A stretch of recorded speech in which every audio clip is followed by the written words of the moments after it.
Hello అండి. ఈరోజు పుల్లని పచ్చి మామిడికాయతోటి పండు మిరపకాయలతోటి పచ్చడి, అది చట్నీ, వేడి వేడి అన్నంలో భలే ఉంటుందండి. కాకపోతే పుల్లటి మామిడికాయలు ఉండాలి.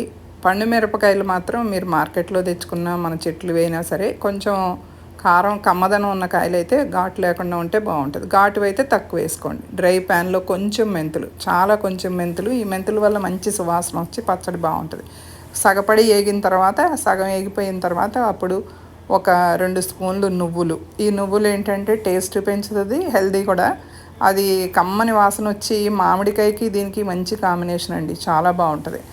అలాగే పండుమిరపకాయల కారంతో ఇంకా చాలా టేస్టీగా ఉంటుంది. ఇలా ఎర్రగా వేయించేసి మెంతులను పక్కన పెట్టుకుని అవి చల్లారేలోపు ఒక మామిడికాయని, మీ మామిడికాయ పులుపు దనాన్ని బట్టి ఒకటి వేసుకుంటారో 2 వేసుకుంటారో, ఇలా పెద్ద సైజు క్యారెట్ తురుముతో తురుముకోండి. పండుమిరపకాయలని ఇలా కట్ చేసేసుకొని ప్యాన్లో కొంచెం ఆయిల్ వేసుకొని ఈ పండుమిరపకాయలని పెద్ద సగ మీద కాకుండా మీడియం సగ మీద పెట్టి వేయించుకోండి.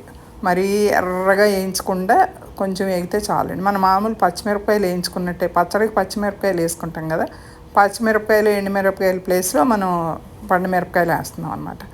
ఎందుకు మీడియం సగం మీద పెట్టుకోవాలంటే లోపల కంటే వేగి చక్కగా కొంచెం మంచి సువాసన వస్తుంది. పండుమిరపకాయ నూనెలో వేగేటప్పటికి మంచి సువాసన వచ్చి బాగుంటుంది అనమాట. ఇలా దోరగా వేయించేసి ఇవి కూడా తీసి పక్కన పెట్టేసుకొని, ఇప్పుడు ఇందాక చల్లారిపోయిన నువ్వుల్ని ఫస్ట్ మిక్సీ చేసేసి పొడి చేసి కచ్చపచ్చగా చేసి పక్కన పెట్టేసుకోండి. ఈ పొడి మొత్తం తీసేసి అదే జార్లో ఈ పండుమిరపకాయ ముక్కలు, వెల్లుల్లిపాయలు ఇవి వేరుగా ఎందుకు వేయమంటున్నానంటే, నేను కారం ఎక్కువైతే తీసుకోవడానికి వీలుగా ఉంటుంది. ఉప్పు, ఈ ఉప్పు కూడా వేసేసి ఇలా మిక్సీ చేసి కొంచెం తీసి పక్కన అట్టి పెట్టుకోండి. ఒక్కోసారి ఘాటు ఎక్కువ ఉంటుంది.